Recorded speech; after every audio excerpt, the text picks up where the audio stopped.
Xbox is dead. Xbox is dead. Haven't you heard yet? Or maybe you've heard some variation of it. Xbox is cooked.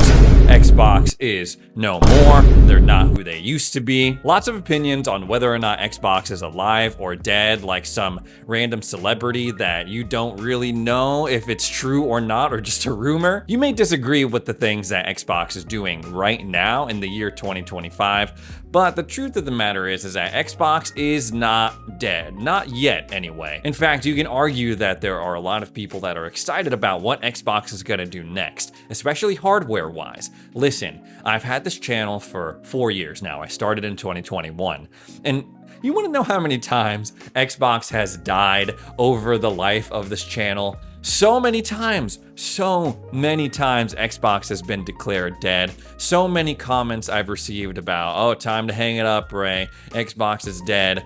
I still got the channel. People are still watching it despite all the craziness that's been going on. So yeah, I'm gonna keep talking about it. And today we're talking about specifically the next gen Xbox. Hey, it's me, Ray, except I'm in a different room and I'm wearing an entirely different outfit because I wanted to give a quick shout out to today's sponsor, Dbrand. They did me a huge solid by sending me the kill switch for the Xbox Ally X, and it came at the perfect time, or almost the perfect time, because guys, I did something really stupid in the early days of me first getting the Xbox Ally X. I took a last-minute trip to Dallas for my nephew's first birthday party. That was not the stupid part. The stupid part was me and my infinite wisdom being like, I really want to take my Xbox Ally handheld. I don't have a case for it, so let me just wrap it in a towel and then gingerly place it in my backpack and hope for the best.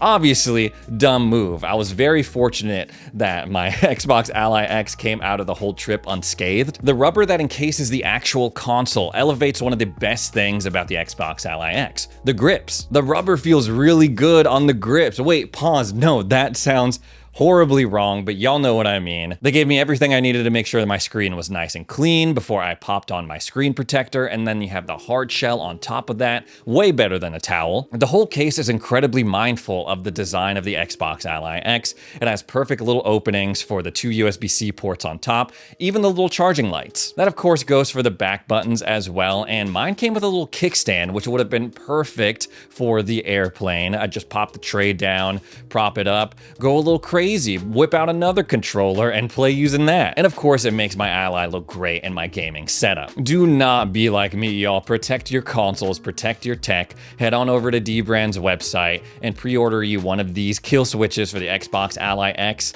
They offer 3 different packages: essential, travel, and premium, depending on your needs. Huge thanks once again to Dbrand for sending one of these my way and for sponsoring today's video. Despite rumors that Xbox was gonna exit hardware entirely, go the way of Sega, just be a games publisher, Xbox doubled down and said, no way, we're still gonna make Xboxes, we're still gonna make hardware. But there are a lot of questions still about what that next gen hardware is gonna look like, especially in the wake of all these crazy headlines. Rumors have been swirling about the next Xboxes for a while now. They really picked up steam after Dbrand came out and announced this partnership that they have with AMD. They teased multiple devices, including handhelds, PCs, consoles, and they did mention cloud a little bit as well. Then we got all these crazy leaks about Magnus. My buddy Jimmy hopped on the channel, helped me out when I was with my family out of town, did a really awesome breakdown of everything that you need to know about Project Magnus. Highly recommend that you check it out. And with this report from Windows Central, even more of our burning questions regarding the next-gen Xbox seemingly have been answered.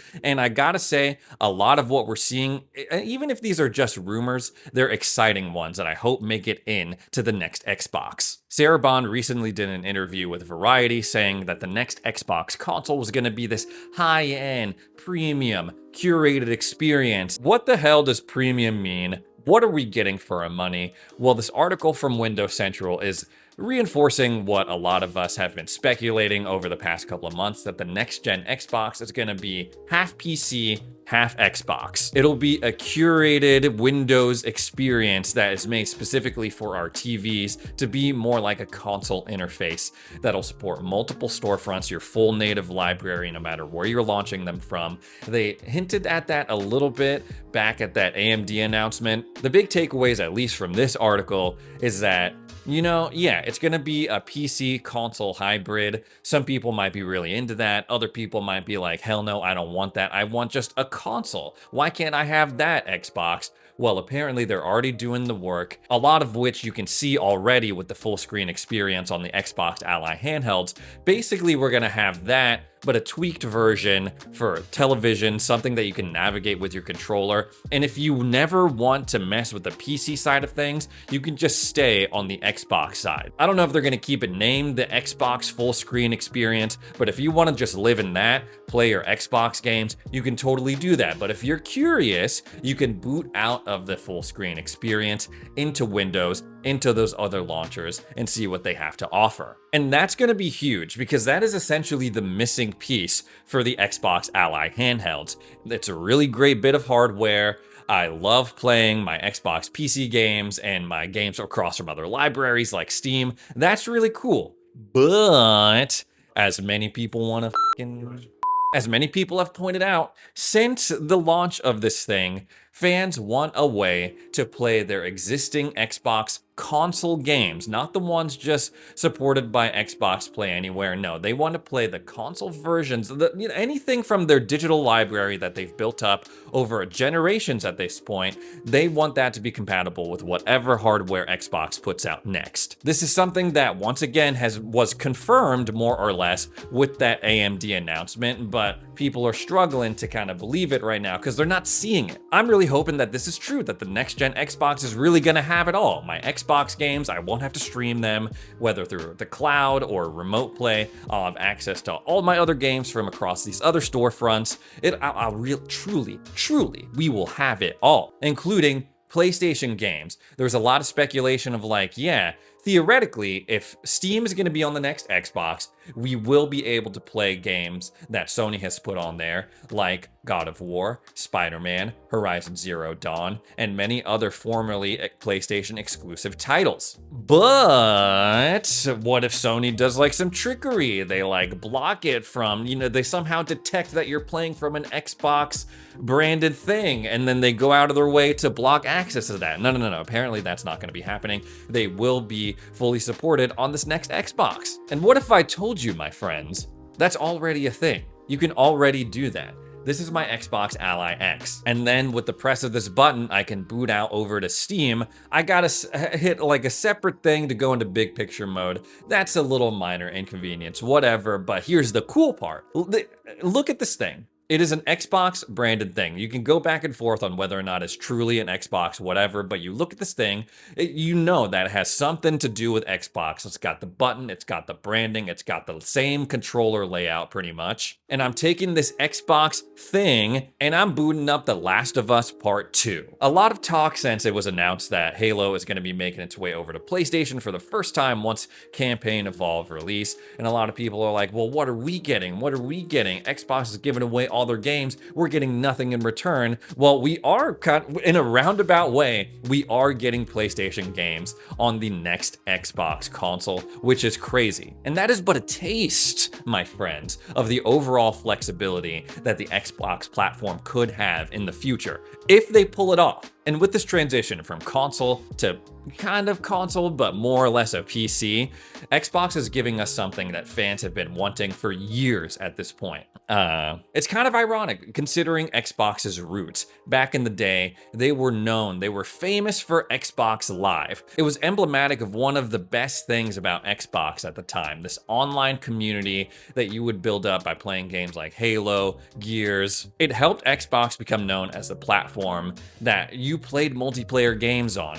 PlayStation, yeah, they had online, but it was mostly known for its single-player games, and that perception has endured to this day. It was also kind of controversial because they put multiplayer behind a paywall. And yeah, everyone loved Xbox Live, especially in the heyday of Xbox Live Gold, but still people were like, man, this kind of sucks because over on the PC side of things, you don't have to do that. You just, as long as you have an internet connection, you can play games online with your friends. And what made people more mad is when other platforms games started to follow suit. It used to be, yeah, you can play a Nintendo online multiplayer games for free. And then finally they were like, no, you got to pay for that as well. Same thing for PlayStation. And now that everyone has jumped on the bandwagon, oh yeah, if I have a console, I'll have to pay to play games online. Xbox is doing away with that. They're like, you know what? Since the next Xbox is going to be a PC, why would we charge for online multiplayer? It doesn't make sense to have that behind a paywall anymore. And that's gonna be awesome. And that is something that only Xbox will be able to achieve if this turns out to be true. It really is. If all of this turns out to be true, like they're combining the best parts of PC gaming and making it more user-friendly, combining it with the ease of use that you would get with a console. But that also brings up a lot of other questions, like what are they gonna do with these tiers of Game Pass? Infamously, they just restructured them to make Ultimate $30. They have Game Pass Premium now, that's that middle tier, and then they have Game Pass Core. All of them include online multiplayer. And then there's PC Game Pass, which doesn't include online multiplayer because obviously you don't need it on the PC side. And if the next Xbox comes out, it's more like a PC. Are we cool with just paying $16 for PC Game Pass, getting all the same benefits as that Ultimate tier? Or yeah, what's gonna happen with PC Game Pass? I can't imagine that they would do away with Game Pass Ultimate. Maybe it'll just be this holdover because they did confirm that they're gonna support the Series X and S for years to come. So if you want to play day one games on console, you gotta have Ultimate, but if you're on the PC side of things, you pay the lesser rate, $16, but that seems unfair. I feel like a lot of animosity is gonna spring up, a lot of jealousy. Maybe that'll be an incentive for people to upgrade from the Series X to whatever this new Magnus thing is. They gotta figure out a way. Like, first of all, there are too many tiers of Game Pass. Like, every time they restructure it or raise the price or do anything with it, they gotta release like this super complicated graph just to let you know what you're getting at each tier. They gotta consolidate that. Maybe get rid of Game Pass Core, like that bottom tier that people are only subscribed to, specifically so they can have access to online multiplayer. Maybe get rid of that middle tier too. Just make it, okay, here's the Game Pass if you're still on console, and then here's the Game Pass if you've upgraded and you're making your way on over to the PC side of things. And by the way, what the hell happened to the Game Pass family plan? Like, we have been hearing about it for years. They were testing it. People were actually using it. And then all of a sudden it just disappeared. It went from like this awesome possibility of like, oh yeah, I can have up to 5 of my friends on this one family plan. And instead they were like, you know what? Instead of doing that, let's make Game Pass Ultimate $30. Another thing that's cool that this article mentions is that out of the box, the next Xbox will run like a console. Now I know what you're thinking, duh, right? If you sell me a game console, it should out of the box boot up and get me into the game as quickly as possible. But let me tell you a little bit about my experience getting the Xbox Ally X. Now normally when they send me things, they ship it to me or they give me a game code, but this time for the Xbox Ally X, I had to physically go to the Activision offices. It was me and a bunch of other creators, and we each had our own time slots. The whole purpose of that was to make sure like we had all of the updates and everything was good in order to actually use the Xbox Ally X and the full screen experience. And damn, did it take a long time. I had to do so many updates, not only to the PC, but also to the Armory Crate app, and then also the Xbox full screen experience. I had to enroll into the Insider build.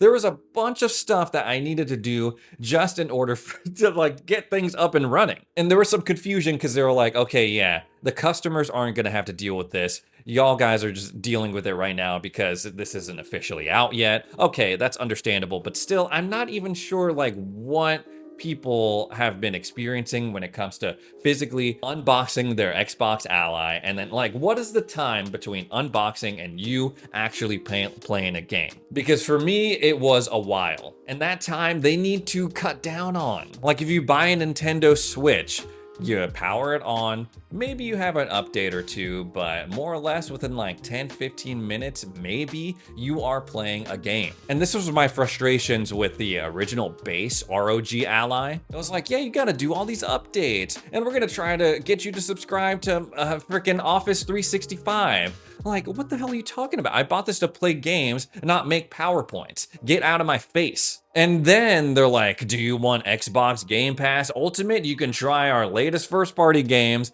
day one. And I'm like, I already have it. Please leave me alone. Please let me use this cool new handheld that I got and play my games. If this is truly the direction of Xbox consoles, and if the Xbox Ally X is the template for it all, I'm feeling pretty good about it. The more time I spend with this thing, the more I like it. And there are some tweaks, obviously, that still need to be made. Chief among them will have to do with Windows. Because let's not ignore the elephant in the room here.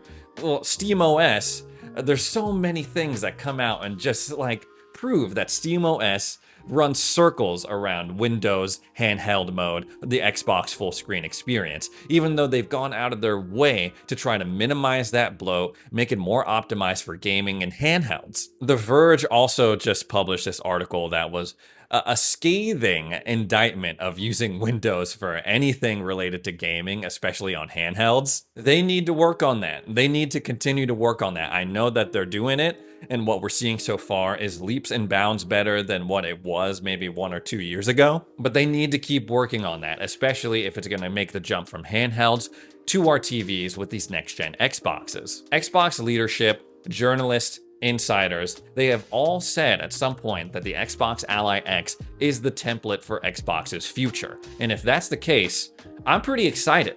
I like the full screen experience. It's pretty smooth. There are a couple of blips here and there, but if they continue to refine that, I think it's going to be really, really cool, especially on a television. But there's one more thing that Xbox needs to figure out though. What's the price of this thing gonna be? Because if it comes out like the Xbox Ally X and it is $1,000, that's gonna be a tough pill to swallow for guys who have been trained for generations to expect at max consoles will be $500. If you're still holding out hope that the next Xbox is gonna be $500, I'm sorry to say, those days are long gone. No more $500 consoles, no more $300 consoles like the Series S. If these things are gonna be premium, then we're probably going to be paying premium prices. Does that mean Project Magnus is gonna be $1,000? I don't know yet. My gut is telling me that we'll still see 2 SKUs, maybe not as cheap as the Series S, but for the past couple generations, Xboxes have always come in 2s. That was the same case for the Xbox Ally handhelds. I feel like they're going to keep that tradition up for this next-gen lineup. I think it's entirely possible they come out with this premium, curated Xbox PC beast that's priced somewhere from like, at least, guys, I'm thinking $800. And then they have something like the Xbox Ally, but the console version of that, not a handheld, for like $600. If the PS5 Pro is going for $750, then yeah, I feel like $750, $800 is the baseline. And yeah, I will not blame you if you're like, Ray, that's way too damn much. But the good news is that you won't have to make that upgrade just yet, because they will continue to support the Xbox Series X and S. Hopefully, once the next ones come out, the current Xboxes will get a price reduction. I'm praying for that. But if Xbox comes out with Project Magnus and it's $800, $900, maybe even $1,000, and PlayStation is like, you know what would be really funny if we put out the PlayStation 6 and it's $600, that's gonna be devastating. I can't imagine that they would do that, especially, again, since the price of the PlayStation 5 Pro is $750, but that would put Xbox in a very vulnerable position. Anyone who makes consoles needs to get on that propaganda level that anyone who makes phones does. Like, for some reason, people are totally cool being like, $1,000 for a phone, easy. No brainer. I'm gonna do that every single year. But $1,000 for a console that could potentially last you like 8 years, people are like, hell no, I would never do that. Anyways, guys, that's all the Xbox stuff I have to talk about today. Thanks so much for joining me for another edition of Xbox Ready. If you made it this far into the video, consider subscribing. Thanks again for watching, and we'll see you in the next one.